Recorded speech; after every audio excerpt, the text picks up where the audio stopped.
বিজয়া একাদশীর মাহাত্ম্য। স্কন্দপুরাণে এই একাদশীর মাহাত্ম্য খুব সুন্দরভাবে বর্ণিত হয়েছে।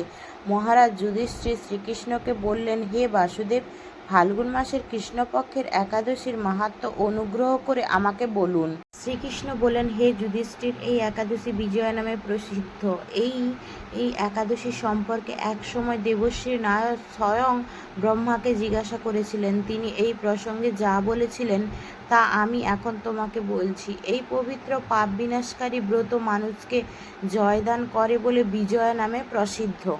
পুরাণকালে শ্রী রামচন্দ্র 14 বছরের জন্য বনবাসে গিয়েছিলেন। সীতা ও লক্ষ্মণের সঙ্গে তিনি পঞ্চবটির বনে বাস করতেন। সেই সময় লঙ্কাপতি রাবণ দেবী সীতাকে হরণ করে। সীতা অনুসন্ধানে রামচন্দ্র চতুর্দিক ভ্রমণ করতে থাকে। তখন মৃতপ্রায় জটায়ুর সাথে তার সাক্ষাৎ হয়। জটায়ু রাবণের সীতাহরণের সমস্ত বৃত্তান্ত রামচন্দ্রকে জানিয়ে মৃত্যুবরণ করে। এরপর সীতা উদ্ধারের জন্য বানররাজ সুগ্রীবের সাথে তিনি বন্ধুত্ব স্থাপন করেন। ভগবান রামচন্দ্রের কৃপায় হনুমান লঙ্কায় গমন করে। সেখানে অশোক বনে সীতাদেবীকে দর্শন করে শ্রী রামচন্দ্রের প্রদত্ত অঙ্গুরীয় বা আংটিটি তাকে অর্পণ করে।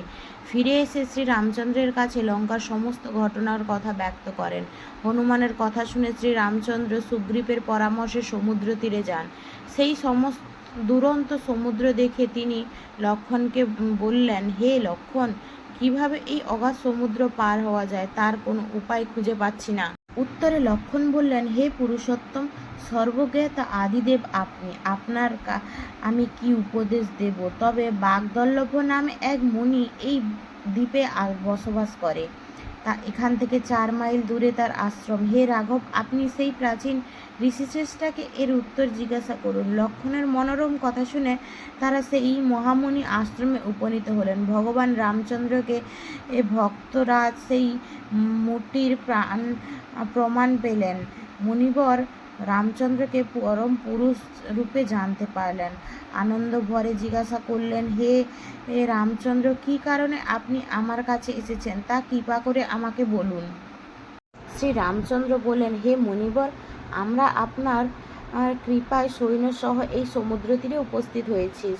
রাক্ষসরাজ লঙ্কা বিজয় করা আমাদের প্রধান উদ্দেশ্য। যাতে এই ভয়ঙ্কর সমুদ্র উত্তীর্ণ করতে পারি তার উপায় জানাবার জন্য আমরা আপনার কৃপা প্রার্থনা করি।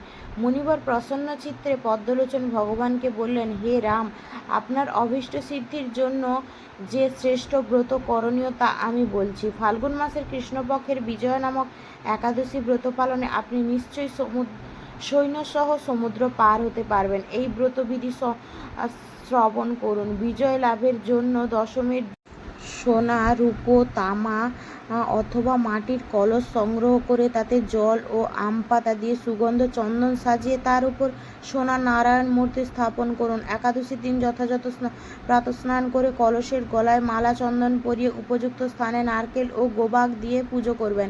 এরপর গন্ধপুষ্প, তুলসী, ধূপ নৈবেদ্য দিয়ে পরম ভক্তি সহকারে নারায়ণের পূজা করে হরি কথা কীর্তনে সমস্ত দিন যাপন করবেন। রাত্রি জাগরণ করে অখণ্ড ঘি প্রদীপ প্রজ্বলিত করবেন। দ্বাদশীর দিনে সূর্যোদয়ের পর সেই কলস বিসর্জনের জন্য কোনো নদী বা সরোবরে বা জলাশয়ে গিয়ে তা বিধি অনুসারে পূজা নিবেদন করে তা বিসর্জন দেবেন। তারপর এই মূর্তি বেদাঙ্গ ব্রাহ্মণেরকে দান করবেন। এই ব্রত প্রভাবে নিশ্চয়ই আপনার বিজয় লাভ হবে। ব্রাহ্মণ বললেন, হে নারদ, ঋষির কথা মতো ব্রত অনুষ্ঠানের ফলে তিনি বিজয়ী হয়েছিলেন। সীতাপ্রাপ্তি, লঙ্কা জয়, রাবণ বধের মাধ্যমে শ্রী রামচন্দ্র অতুলনীয় কীর্তি লাভ করেছিলেন।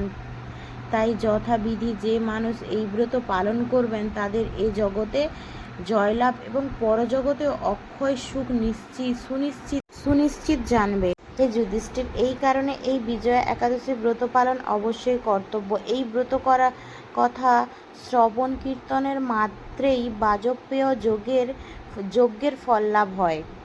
ভিডিওটি ভালো লাগলে লাইক, কমেন্ট, শেয়ার এবং সাবস্ক্রাইব করে দেয়। যারা নতুন বন্ধু আছো তারা চ্যানেলটা সাবস্ক্রাইব করে পাশে থাকবে। হরে কৃষ্ণ।